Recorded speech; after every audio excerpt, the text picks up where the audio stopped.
নমস্কার বন্ধুরা, আজকের ভিডিওতে আমি তোমাদেরকে জানাবো যে আমরা এবার কোথায় চললাম। মানে আপাতত সামনের 2-3 বছর কোথাকার বাসিন্দা হতে চললাম। তো যাই হোক, বাড়ি থেকে লোকাল ট্রেনে যাওয়ার পর আমরা দুরন্ত এক্সপ্রেস ছিল শিয়ালদা স্টেশন থেকে বিকেলবেলা, সেটা নিয়েছিলাম।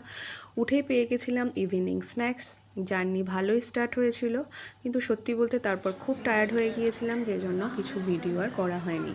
আর ট্রেন ছিল ভীষণ লেট, যেটা সকাল 11টায় পৌঁছানোর কথা, পৌঁছালো রাত 9টায়। তাহলে বুঝতেই পারছো আমাদের অবস্থা কী হয়েছিল। বলো তো দেখি, স্টেশনটা দেখে বুঝতে পারছো কোথায় পৌঁছেছি আমরা? চলো আমি বলে দিচ্ছি, এটা দিল্লি স্টেশন।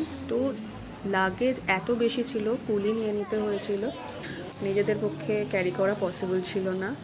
যাই হোক, তো এরপর আমরা স্টেশনের বাইরে চলে যাই। আমার হাজব্যান্ড ক্যাব বুক করছিল, কারণ দিল্লি আমাদের গন্তব্যস্থল নয়, এখান থেকে আবার বেশ কিছু ঘন্টার জার্নি আমাদের করতে হবে। তো সেই মুহূর্তে আমি আর আমার মেয়ে একটু ফটো সেশন করে নিয়েছিলাম। তো ভিডিওটা অনেক লেন্দি হয়ে যাচ্ছে, তাই আজকে এই পর্যন্তই থাক। পরের দিন তোমাদের বাকি অংশ দেখাবো আমাদের জার্নির। অবশ্য রাতে অতটা ভিডিও করা হয়নি, তো পরের ভিডিওতে জানাবো যে আমরা এখন কোথায়।